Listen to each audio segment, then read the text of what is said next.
Welcome to the Highlander Rewatch Podcast. These are the Corona Chronicles. I'm one of your rewatchers. I'm Keith. This is Kyle. This is Eamon. Hey, everybody. Virus. Shit is getting real. So here we are, week 3 of these episodes. How you guys doing? Living the dream. Not my dream, but someone's. Sure. Someone's dream. The liberal media's dream. Oh no! Uh-oh. I have a feeling we're already going to get a comment about that in the mainstream media. I do think that, it's all based on that book. It's all based on that book. They're making it up based on that Dean Koontz book. Oh my God. Do you guys, that's like real talk, guys. Hashtag real talk. Do you guys have a lot of that like on your Facebook feeds or social media feeds? Not a ton, but way too much. I agree. It's a small percentage of people, but it upsets me a whole lot. And it's like, I don't know, it's really nerve-wracking. I don't know. I like obsessively read it too, which is bad. Of course I go down the rabbit hole. I'm like, oh, what is this person saying? It's rough. A rabbit hole. Be safe, people. Be smart. Be smart. Be safe. Yeah. Read things from like, real news sources. Or like the CDC. Yeah. Get smart. That's you. Your favorite Steve Carell vehicle. That's right. My favorite Hathaway Carell. Rock? Isn't The Rock in that too? Better believe it. That might be the last movie. I forget whether that's like the last movie he's credited as The Rock. Oh. Or like the first movie where he like drops it. But I want to say it's significant for that reason. That was a real moment when he stopped being The Rock and started just, Dwayne got to be Dwayne. I guess so. Although, like, are people younger than us, do they refer to him as Dwayne and not The Rock? Like, if they never knew him as a wrestler, like, I would still call him The Rock.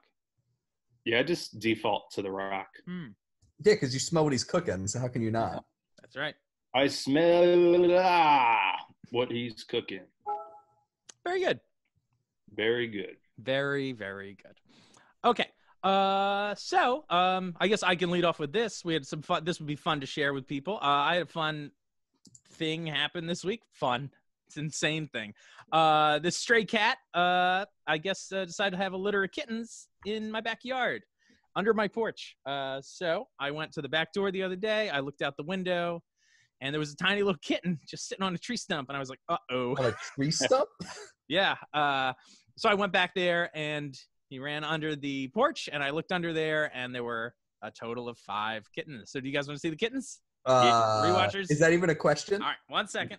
I'll pull 2 up right now. Whoa. I'll pull 2. It's 2 whole kittens. 2 kittens to paradise. That's but they're 5 kittens. So where does that get you? If paradise is 2, what is 5? Extra paradise. Extra paradise, yeah. Here they go. 5 kitten paradise. Yeah. Oh, shit. Oh, my God. Oh. 1 second. Did you just bludgeon one of them against the microphone stand? Whoops. There we go. Hey, guys. Here they are. They're so cute. Oh, my God. That's devastating. Adorable. They're so cute. This one here is Mala. And she is she's actually the very first one we rescued. Was she the one on the stump? No, actually. Anyway, so this one here, she was like just kind of confident. Like I went to crawl under there and she came right out. And so she's been pretty adventurous. And this here, hey bud, this is Byang Byang. I'm sorry, what? Byang Byang. Biang. So is there like a theme to these? So these are all themed after Chinese mian dishes. So they're the mian family, which mian is noodle in Chinese. So we thought we'd kind of theme them after some of our favorite stuff and name them after, what's that? So you named all the kittens after noodles. After noodles. Or noodle dishes, I guess. Right. So why just Chinese noodles? Why not broaden it to the wider world of noodles? Like this is my kitten tagliatelle. Well, I love Chinese food. I make it almost exclusively, and especially all those mian dishes. So yeah, and also like I don't know. Well, frankly, I've seen some the town I live in a little racist stuff going around. and some also weird stuff on Facebook, as previously mentioned from some people, which is pretty upsetting. And so if people aren't aware of some like fucking cool Chinese stuff, like delicious mian dishes, they should be. And so I don't know, maybe I'll actually even post these on our Rewatcher Facebook page if we want. There's I made up little posters for each one that's got like a little description of what the noodle dish is. So I think these guys are going to go back in the little pan. So yeah, well, I don't know of a social media presence that isn't enhanced by cats. So that's true. Yeah, people love cats. It's true. Meow. Not the movie Cats though. That did not do well. No. When's Andrew Lloyd Webber going to stream that? That's a good question. That is a good question. He's streaming all those musicals. Yeah. I saw Cats for the first time only a few months ago because I had to buy tickets to be guaranteed tickets to see Hamilton when it came to Philadelphia. Wow. I was not prepared. I was not in any way ready. And my fiance had seen it like as a kid, so she kind of knew what to expect. And the whole time she was just watching my reactions like, it's amazing. Baffling. Well, I feel like a schlub just sitting here with my same two doggos, but wow. They are sleeping peacefully here with like Mr. Dashful Justice over here. Bad shot of him. But you know. How about you, Eamon? Any fun pets in your life? No pets. My friend who lives near my girlfriend's house where I'm currently sequestered, he has some cute dogs. So I see them every now and then. For some reason, the way your shirt and your sweater are coming together, it kind of looks like you're wearing a bib right now, and I choose to maintain that fiction. Yeah, I kind of thought that too. Would you have lobster? Yeah, I had lobster for breakfast. Very good. That was my pet, but up until this morning, and then I boiled it and ate it. I'm pretty sure this is a premise of the Simpsons episode. Yeah. No, I'm wearing a white sweater. Oh, you played polo? Yeah, I'm a polo guy. You couldn't tell. Yeah, but that's cool. Water and traditional. Nice. Here's your dogo. Yeah, he just got up to reposition himself. Do the horses go in the water for water polo? Yeah, that's it. Yeah, they give them snorkels. And you still play it with the hammer, right? Yeah. Mm-hmm. Awesome. Okay, so we should intro what we're doing here. So this is our third episode. And so we're kind of putting season 6 on hold just for a bit while this all shakes out with the quarantine and COVID-19. So yeah, we wanted to kind of give season 6 its due, I guess, and we thought the best way to do that would be have all of us in the same room talking about it.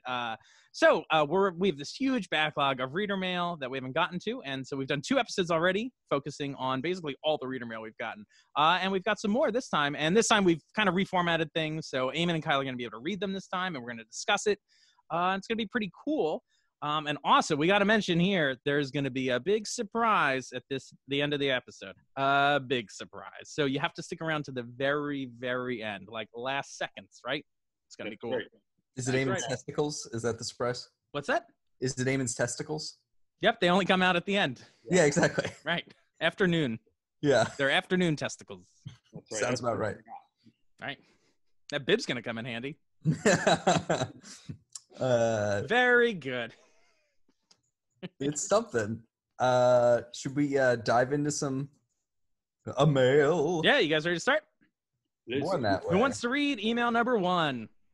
I can do it. All right. So these emails are all about the episode Revelation 6:8, which is from last season. So, Eamon, take it away. Guys, why isn't it Revelation 69? Up top. That's a good question. I think it's a failure. Yeah. It's a failure. A failure. I don't know what Revelation 6:9 says, but yeah, I wonder. I imagine it's just God's version of 2 dudes high-fiving. I think that's what it is. Sure. God invented the high five. This email is from David G., friend of the show. Redubbers, the 100th episode. You guys are ready to syndicate the shows dedicated to the TV show. Congrats. Now the real money starts coming in. Once again, you guys did a great job of breaking the Highlander lore down. A few notes and questions. On the episode, maybe not being up to directorial snuff. So this is the episode Adrian directed. Is that correct? Yeah, I believe It so. is indeed. So we're calling Adrian out. We're not. He is. Yeah. Typically, the final cuts are left up to the producers, showrunners on an episode. A director hands over their edit, but then it falls out of their hands entirely. Now with AP, Adrian Paul, that's my explanation of what AP is. It might be a slightly different. Did anyone just see what just happened here? No. Sorry, I'm calling it out because we're all on camera. I just dribbled water all over myself. I'm really sorry. I don't know why I'm apologizing to you, but everyone had to see it. You know, I was reading along with Eamon, but so I missed it. But thank you for calling attention to your shame. That's why I have my bib. Yeah, it's important. Now with AP, not just for lobster. Yeah, water too. Might be a slightly different story, as he's the show lead and has to be kept happy. Who knows? Highlanders, who knows? Who knows, Highlander? So do you guys think they took it out of AP's hands and did a little of their own editing, do we think? I kind of don't think so. I think he was probably pretty involved in it, and perhaps that also explains like why there's some like stylistic differences in that show. I think. Mm-hmm. Like, remember, there's like we were comparing to what, the Bourne Identity or something with that typeface, right? Yeah. So that was like new to the episode. Like they didn't do it in the first part; it was just the second part. So I don't know. That to me is a clue that maybe Adrian was, giving some input. Yeah. I want this to be like the Bourne Identity. That right? Yeah, that movie starring Matt Damon that hasn't come out yet. Prophetic. Have you guys ever read those books? I have not. No, I'm not really into. That's Tom Clancy, right? Is it? No, that's I forget his name. It's not Tom Clancy though. Tom Clancy is the Jack Ryan. I'm gonna look it up real quick. Wow.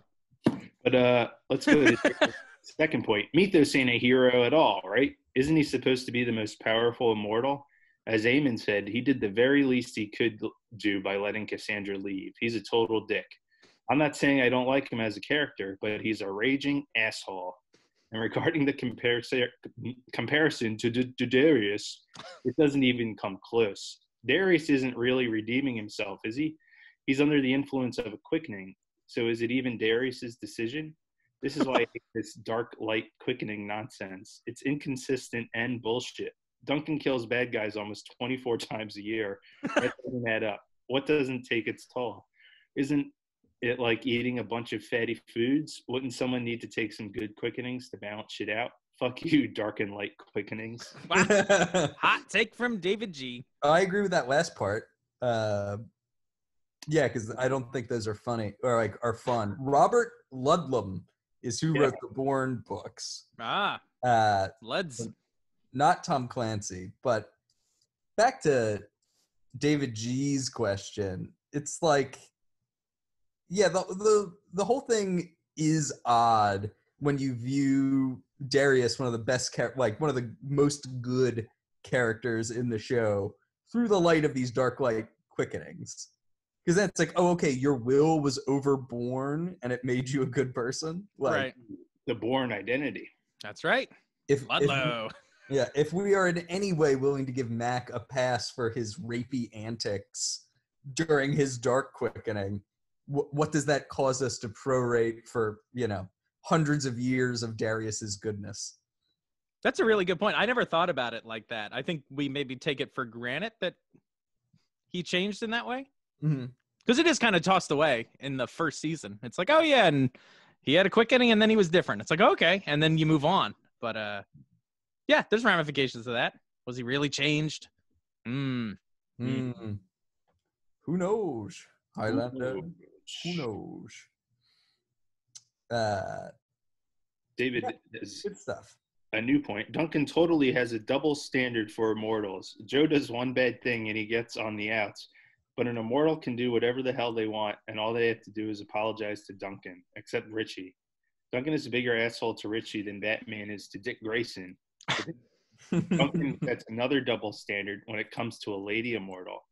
But what do you guys think? Should Duncan have stepped aside and watched Cassandra take Mythos' head? She's no saint either. She tried to seduce a 13-year-old boy. But then, are we judging a lot of what we perceive to be wrong from our more enlightened time? Mythos can from a slave-taking culture. I'm not excusing it, but would anyone have behaved differently? Same with Cassandra. Child brides were, and sadly are, still a thing. Was she behaving differently? Anyway, good episode, and my feud with Keith has ended. Wow, it's exciting. That is good stuff. It's finally made public months after it was written. The feud is over. Months after it was spoken. Yeah, well, the standards in this show are all over the place all the time. They are. And, real double standard with Richie in that but Duncan actually kills him. Yeah. So, yeah, it's weird. Duncan's moral compass is like all over the board in this show. Yeah. Which, I mean, I guess it has to be in some respects because it's a weekly show and they want to do different things. What do you guys, oh, sorry. I don't know if this show is done today. They might have a more consistent Duncan. Sure. I think they would. Yeah. What do you guys think about his point about their morals are of their day? So I disagree for the most part. Obviously, like the point about people do but would anyone have behaved differently? The answer is clearly yes, because we know that some people did behave differently. Right. Yeah. Some people had that choice and didn't make it. Yeah. And I don't gather that Cassandra's people were warlike slave-taking peoples. Or at least we're not led to think that. I guess we don't really know. They were more of a stick bundling people. They were stick herders. Yeah. So it's it's not, I'm not left with the impression of Mythos and his band got them before they got, before the shoe was on the other foot. It's no, they enslaved a fundamentally peaceful people. Right. And I don't know that there was ever too much of a culture for ancient women with 13-year-old boy thirst traps. I don't know that was ever quite a thing. So thirst max. Mm-hmm. So that's my take. Cool. Kyle, do you want to read the next email? Surely. Reader mail the second. So this is from a friend of the show, Brian S. Brian's. Which he titles A Witch, Horsemen, and Quickenings. Oh my! Hello, Horsemen of the Rewatchalypse. I like that. That's some good wordplay right there, Brian. We appreciate you. Finally, we're in the home stretch of the series with episodes 99 and 100. I thought that Kronos was on the trail of Mythos, hence the deaths of the immortals that the other Mythos convinced to lay down their swords. Heyo. I think we're all in agreement on this point, right? I think so. It's a good point that I didn't consider initially. Yeah, I think this is good stuff. But that made it easy peasy for Kronos to take their heads. What are the odds that Kronos ends up in the same city that Mythos was last seen in? Fair point. Well, gentlemen, I look forward to more of your outstanding coverage and insight. Hell yeah. I recently joined Patreon, you're a good man, Brian's, in support of your efforts. I know it's a bit late in the game, but you guys are indeed the prize and princes of the universe. Hey, thanks. That's real nice. And, general reminder for people to tiptoe on over to Patreon. I know it's tough right now, but you are the backbone of our content, and we appreciate you. Very much. Very much so. All right. Shall we move on to email number 3? Do it. All right. This is from Mark N. And this is Mark's 3 things. So Mark writes us 3 points about every episode, which is great. And this is from July. He says, another great episode covering a great episode, guys. Mythos' fine line between meticulous planning and improvisation is brought to the fore here. And whether on purpose or simply because they rushed through the plot to get to the fantastic battle, we're left wondering about his motivations basically until the final moment. Great stuff. Here are my 3 things. Point 1. When Silas and Mythos are having their heart-to-heart in the monkey lab... it's itself a great scene played by 2 talented actors. Silas called back a familiar line. Like you always say, Mythos, we live, we grow stronger, and then we fight. Mythos used the same-ish line to McLeod in his own first episode. He said, remember, Highlander, live, grow live, grow stronger, fight another day. It's fun to see such a callback happen, especially from a first-time writer. That's great. Yeah, that's clever. Point the second. As fun as the character of Cassandra was, her actor, Tracy Scoggins, will not likely be remembered for her accent work. In this episode, her default Midwestern twang can be heard around minute 25 in the YouTube episode, saying, Duncan, what took you so long? Without a hint of faux Britishness. And point three. Scoggins.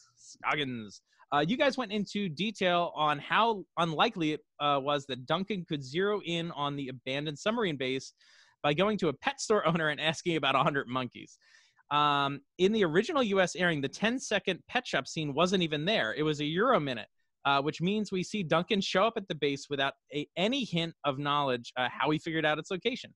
It's possibly an example of sloppy writing backed up by sloppy editing, and that pet shop scene was probably supposed to be longer. But they at least tried to tie together Duncan disappearing over the side of the bridge with suddenly popping up for a climactic battle.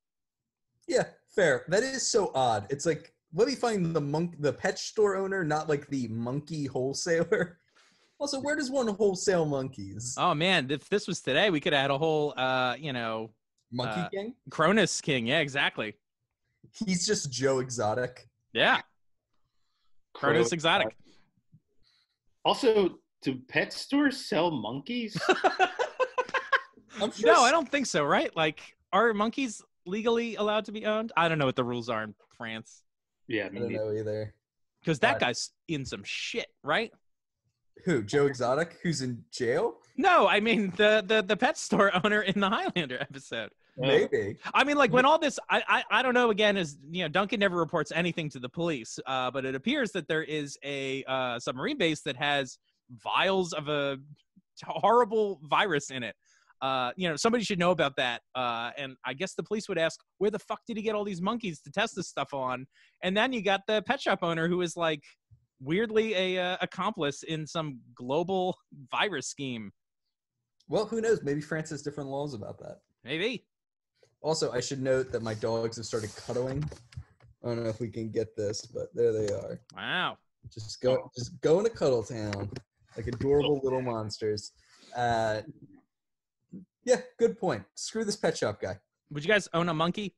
No. All right. Oh, so easy to answer that.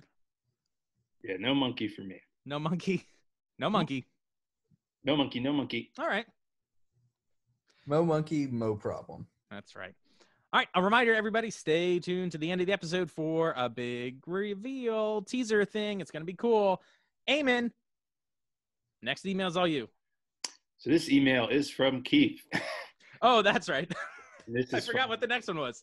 Stone of Scoon episode. Keith Theory from Keith. Keith Theory. His name is Crimmins because he is a criminal. It should be noted that this email does spell criminal as though yes, it was Crimmins. Yes. And it's quite good. That's ace wordplay right there. Thank you very much. And it should be noted that sometimes late at night I send myself or I send our inbox these emails when I have a random thought about an episode. I'm like, ooh, this is stupid. And I send it to read to you. That's right. Love to see it. Who is Crimmins again? He was like the executioner guy. He owned the bar. Right. Like, yeah, did he own that bar, which later became like a fancy gentleman's club? He was gross. And he was burping and stuff. Yeah. Constantly just like, but then he goes on to be a fancy man. He is a fancy man. That makes sense. Yep. Well, Eamon, you really lucked out reading that one, huh? Yeah. I got to read the next one. Lucky me. Not that the next email's bad. It's just longer. It's not long either. It's just longer. No, it's long. All right. Yeah, Here we go. All right, this is from Jim S. And again, we should mention that Jim S sent us a box of stuff, and we're going to do an unboxing video at some point. And also, Jill S sent us a tube of stuff that we're going to unbox as well at some point on a different episode. But unfortunately, they were also full of kittens. Yep. So, we'll get to those at some point. They'll be fine. Yeah, I'm sure they're good. Yeah, so this is about the Stone of Scoon from Jim S. From September. Glad you like this comedy. We have 6 minutes left. Should we stop? Sorry, I just realized. I think we have time for this one, and then we call it. Okay. All right. So this email from Jim S. Stone of Scoon. Glad you like this comedy. In one of the DVD intros by David Abramowitz, he said they often tried comedy, but the only guarantee they had was Roger Daltrey. Fair. As to the newsreel footage, they were just following a movie tradition. In films like The Thin Man, movies would have a scene where there might be a spinning newspaper announcing the plot, or there might be a narrator speaking, explaining details, while scenes of people running around doing this sort of thing in the background played. Things like police rushing to their cars or gangsters doing a drive-by. As long as they had the real footage, why not use it? I agree to an extent. Mm-hmm. What are you guys thinking? I think they gild the lily a little bit in the episode. Like, I think we were all aware of like the context of what that, like, that's a reference to these old movies and stuff. We just didn't think it was needed, and kind of weird. And the fact that it had like weird clips of Amanda in the newsreel footage. That was crazy. Although, knowing that this was like a real event and these were real footage, like newsreel footage, was kind of cool, I think. That is great. I mean, I just don't know if it was like needed to be incorporated into this episode, or I don't know if there's a better way to do it, or who knows. Yeah. But he goes on. As to the book, another storytelling trope. Notice how it was used in the 1720 scenes at a time when newsreels didn't exist. Appropriate tropes for appropriate times. As to Duncan stealing the stone and putting it on a golf course, why, that's the most Scottish thing he could have done. On a more serious note, episode informs 2 previous episodes. Wrath of Kali. Duncan basically lets Kamal get away with killing the art dealer. He doesn't act until Kamal is going to kill the professor. Duncan really did understand how it felt to have the English go and steal cultural artifacts. Another that's interesting. Yeah. Also, showing how warm and great Mac and Fitz's friendship is really brings home what a bastard Callus was, and makes Starcross that much more sad. I really like this episode and how it used storytelling tropes for of film and comedy. Just look at the Ransom of Richard Redstone to see how bad a comedy episode could be, and keep up the good work. Yeah. Thank you, Jim. Night and day between those 2 episodes. Totally. Absolutely. I like this Wrath of Kali point. Because there is like the Mac's occasional anti-English bias can come through. Yeah, it makes sense that he would have that. Yeah. Yeah. Being a Scotsman. Yeah. When I was in the UK over the summer, which was very fun, but one of the museums I went to that honestly, with the limited time I had, I think I would have skipped, was like the National Museum with all of the pilfered artifacts from all over the place. At first off, it was just so unbelievably crowded and whatnot. But it was amazing how many pamphlets they had to scatter throughout the place about basically justifying why the hell they had this stuff. Like the big example was like the pieces of the Parthenon that, you know, Greece has been trying really hard to get back for a very long time. And if you go to the actual site in Greece, they have replicas of it. Don't you think it looks better like in a, you know, a crowded room than on a big hill, like on the Greece countryside? No? Yeah. So it was just interesting because this is not something that's over by any stretch of the imagination. And it's, you know, it is kind of messed up that, you know, these artifacts are kind of looted. You shouldn't kill people about it, but it's messed up. Yeah. Eamon, I have a question for you. Yes, sir. What is that coffee drink you're drinking? Are you drinking one of those fancy whipped? Yep. Good, Megan, right? Megan, my girlfriend, made one of these. They're delicious. They're really good, right? Yeah, I really like them. I made one last week. It was very yummy. So I don't know if you guys have seen that. It's all over the internet. It's like you take like instant coffee and you whip it up. It's really good. It is really good. You should try it. All right. Our next message is from friend of the show, Mark, who's bringing us 3 things. Actually, this time, 3 things about us. Oh. So this is a deep cut right here. So here we go. First off, here's 3 things about Highlander rewatched Chronicle 16, the rewatchers. Ooh. Point the first. Seconded on a Star Wars rewatch from you guys. The 9th movie will be out by the time you're ready. What do you guys feel about that? I could totally do a deep dive on Star Wars, but I'm kind of obsessed with it. I could talk about Star Wars every day of my life. Wow.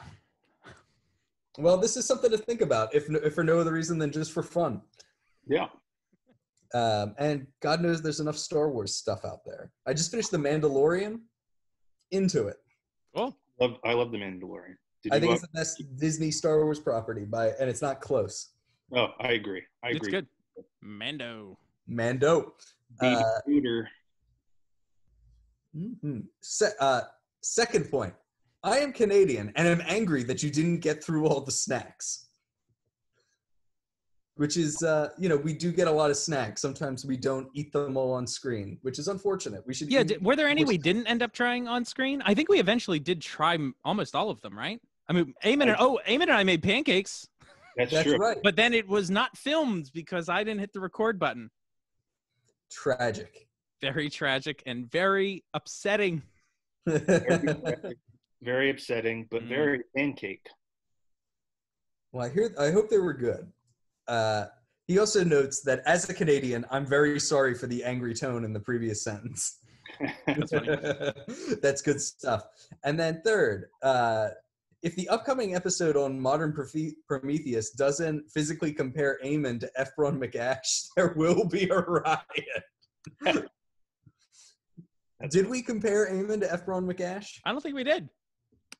As soon as you say it, I can see it. Yeah. Do you welcome the comparison, Eamon? I do, especially if I look as good as he does when I am his age, which somehow I do not think will be the case unless I put some work in.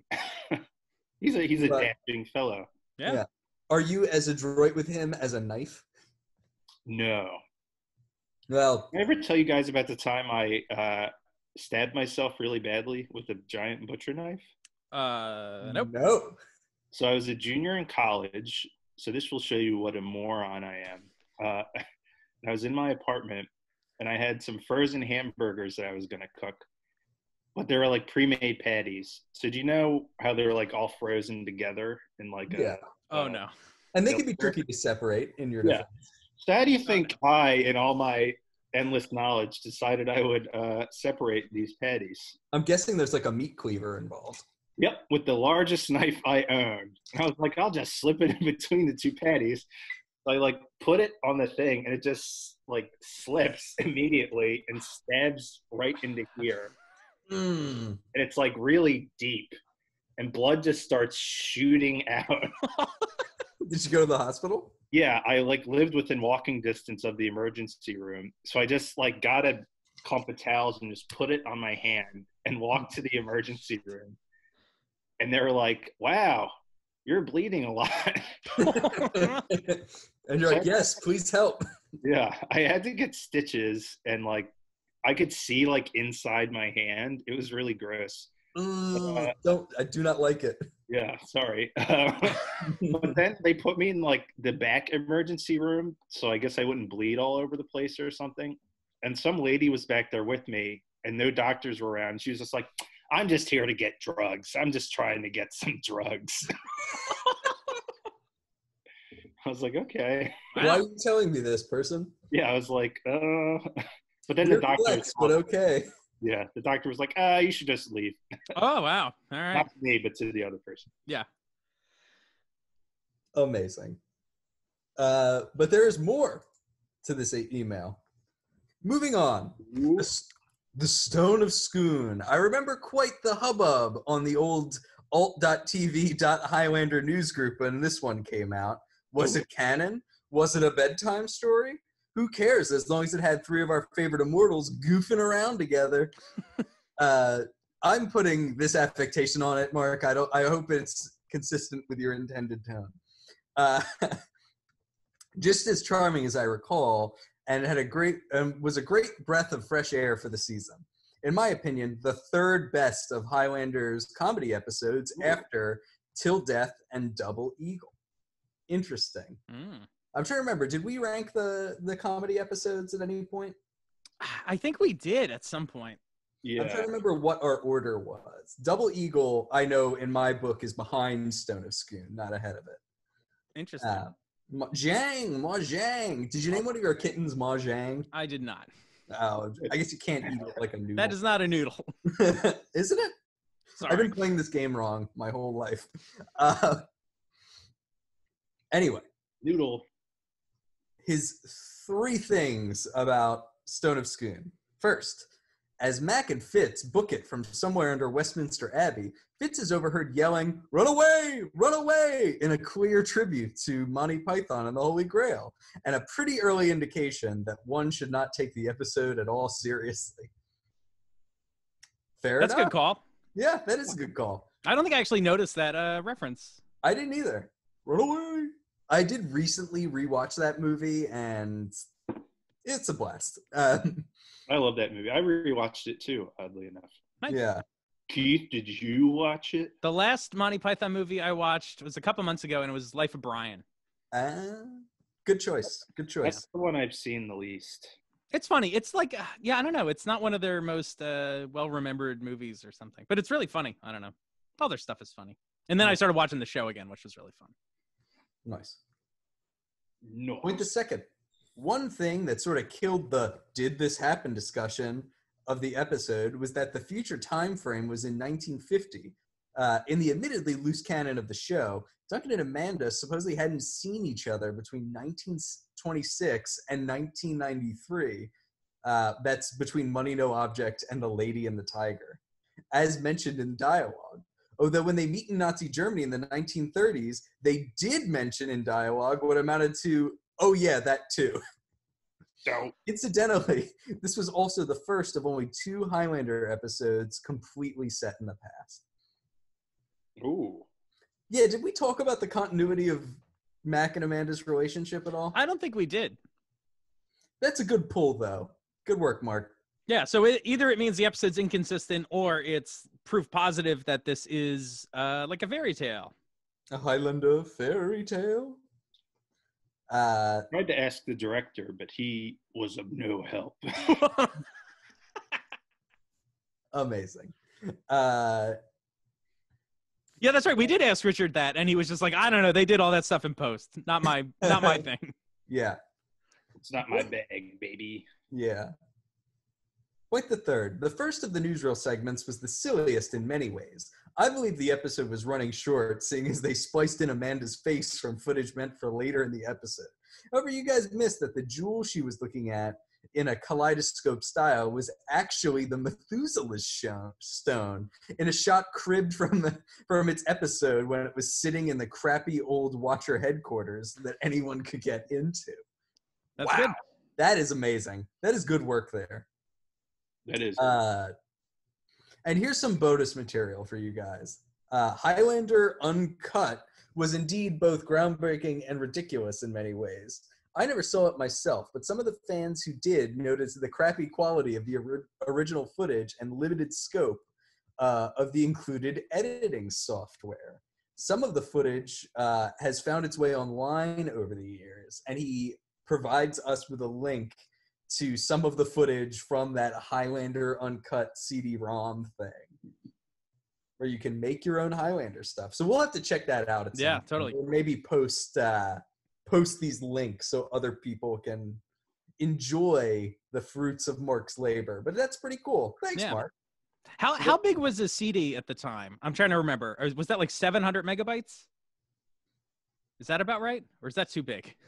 That's for some reason, my head was 450, but I don't remember why. Huh. Because I know like DVDs are how many gigs? How do I not remember this? I like do this all the time. Anyway, like each episode on the DVDs are like what, 200-300 megabytes, I think. So they must have really compressed some footage. Yeah. To make it fit on like a CD. CD-ROMs were generally 700 megabytes. Look at that. So you nailed it. Good job. Nailed it. Uncut Gems. Highlander Uncut Gems. That's right. You like that movie, right, Eamon? I did. I liked it very much. I still haven't seen it. It's very good. You should watch it. All of our listeners should watch it. You should also watch Good Time by the same directors. That is very good. No pun intended. It's a good time. Oh, I see what you did there. I see what you did there. All right. So we got 2 more emails to go. And these are like general emails that we've gotten, not necessarily about a specific episode. And some of these are actually even more recent. So we're going to go through all those too at some point. What's that, Heyman? General email. That's right. General email. Service. All right. This is from Peter F. And the subject is new fans saying hi. And this is just from the other week, March 6th. So great. Ooh. Hi, guys. I'm a huge fan of Highlander, having watched it as it came out back in the 90s and just started my own rewatch, which led me to your show. I'm loving you reminiscing and recapping. I was totally all in back in the day, too. Long hair, trench coat, custom hair ties, replica swords, the works. Oh, man. It's like I wrote this email. Is this another late night Keith email? Oh, I would not. I never wore a trench coat. No, you had the sweet denim number. I did have that sweet denim number. My high school friends and I were also totally frustrated with the show's unwillingness to explain exactly what the quickening gave immortals. To me, it's the show's biggest weakness. We were big World of Darkness. Well, we were big World of Darkness players. Everyone generally playing different beings. Good choice. So it wasn't hard for us to just work immortals into the game using the existed WOD metrics. We had immortals gain specific skills, for example, knife throwing, lock picking, languages, etc. Through the quickening. Characters also had quickening points, kind of like mana, that they could use to rapid heal, return from death quicker, perform bouts of speed or strength, etc. The show only hints at these things, but thought it worked and made sense. Obviously, it's not canon, but I thought you'd be interested in our take, since it's definitely more satisfying than the explanation the show gives. Working my way through the back catalog. Pete from San Diego. Good choice, Pete. You've probably seen this already, but Onyx Path Publishing just reprinted all of the old World of Darkness games and actually gave away several of the core books to people as stuff to read during quarantine. So I don't know if those are still available for free, but they're out there. Cool. That was a message for 6 people. So yeah, the point about quickenings giving you, I don't know, we talk about that, I think, a little bit on the show, that like who knows what they do, and in some weird ways it's irrelevant, I guess, but I don't know. I think the problem, to me, the problem is that they want to have it both ways. You know, I am fine with the quickenings just being very vague, and they just kind of talk about it nebulously, and there's some vague idea that if you have a lot, that probably means you're stronger, and just never really engage with what that means. But so much of the Highlander media then dives deep into that, and all of a sudden you're playing with the idea that like it changes your personality or it does all these different things. So it's like simultaneously irrelevant on one hand and like has all these really intense rules on the other hand. And it just creates this tension that they never resolve. Like, yeah. Well, it's like one episode Duncan says something like, "Oh, but you don't gain memories from quickenings or whatever," and I'm just doesn't work that way. Just don't include that line in the script, because then if you want to do that later, right, like there's nothing to contradict you. Right. It's like the Itchy or the Simpsons episode where the nerd is like, when Itchy plays Scratchy's rib cage like a xylophone. Oh, that's right. He hits the same bone twice, but produces 2 different sounds. It's like nerds like us are going to jump on that if you do something later. So just don't include it. Right. Do we have to finish the rest of the episode talking like comic book guy? Uh-oh. Yes, we do. Or he talks more like this. Worst reader mail ever. It's a very rare picture of Adrian Paul signed by Christophe Lambert. Love it. Do we have any more to go through? We have one more. One more. Who wants to wrap us up? I can read it. All right. Ooh, and this is a patron message from Rachaelan W and Ryder W. Hopefully I pronounced your name correctly. Thanks for all the content over the years. You guys have the most professional and funniest podcast we listen to. Dang. Eat it, Scott Arkerman. Eat it. Yeah. Well, Keith, you get all the kudos for it being professional, and I guess Eamon gets most of the credit for it being funny. Then these two people are going to look up Scott Aukerman, listen to him, and then be like, "Oh, he's much funnier than you guys." Yeah, he's both funnier and more professional. We're screwed. I just said he's much funny. Yes, much funny. Much funny. Good muchly. Muchly. Rachel Ann. I don't know. I would say Rachel Ann. Rachel Ann. I'm a lifelong Highlander fan, and I've been listening to you since season 2. Wow. Still refresh the podcast page every week, hoping to see a new episode. Reiner and I have been listening since we started dating, and now that we are both unemployed, thanks COVID-19. Oh, geez. We will re-listen to the whole catalog. Thank you all for the hard work that goes into it. We don't need more magnets. I'll just cut that last part out. That's for us. But yeah, I'm very sorry to hear about your unemployment, and I'm glad you can re-listen to our episodes. That's awesome. Yeah, that is good. That's like a good way to pass the time. Not to give us a shameless plug here, but there's a lot of hours. There's tons of sweet content, baby. Yeah, 4-5 years of content. Good, Molly. Well, thank you very much for that email. That's great. Yeah, thank you so much. It's very kind, and I hope you get that employment situation figured out soon. Yeah, it's rough, but we're the Highlander community is here for you. If to do nothing else but to hopefully entertain you until this all blows over. Yeah. Eamon, I see you got a refill. That's right. Actually, it's just an enormous glass. This is the same glass. It's the same amount? Yep. Wow. I've just been sipping on it. Well, it looks delicious. I'm eyeing it up. Good. I like that straw. You get a refill. My butterbeer. Wow. Look at this. You also have a metal straw, Kyle? I do. This was a gift from my mom that for some reason during this pandemic I've started using exclusively. I don't know why. Cut down on risk factors. Do you like the straight straw or the curved straw? I actually prefer the curved straw, but I think all of those are being washed presently. So, interesting. Straight straw territory.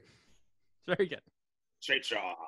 Well, thanks everybody for joining us this week. Again, make sure to stick around to the very, very end of the episode for a special teaser. It's cool. And since we're doing lots of reader mail and that sort of thing, hit us up. Send us your emails and your thoughts and all that sort of stuff to highlanderrewatched@gmail.com. And hopefully we'll be reading it soon on the show. Make it good. Make it good. That is true. Yeah. Honestly, make them good. write them with the intent that they may be read on the show. That helps us a lot. It's good. Do our work for us. Right. Good times. Well, so we'll be coming at you again with another Reader Mail episode soon, and we're still trying to organize doing some sort of like Facebook Live thing that we can kind of all do as a group together, which will be really fun. Anything else you guys want to say before we sign off? Just everybody stay safe out there. We want you all healthy and happy, and that's what's most important. So just be careful and be safe and don't do anything foolish. Yeah, if you get sick, it's really bad for our stats. Yeah. I'm totally kidding. I like the numbers where they are, guys. Yeah. But please stay safe. Stay engaged. If you know someone who's not doing so hot, call them. Tell them to listen to our show. They can be our friends. Sure. It's weird times, but we'll all make it through it. So that's right. 1 week at a time. Absolutely. One Reader Mail episode at a time. We'll see you next week. Someone said be safe. We're your rewatchers. I'm Keith. This is Kyle. This is Eamon. Bye. Bye.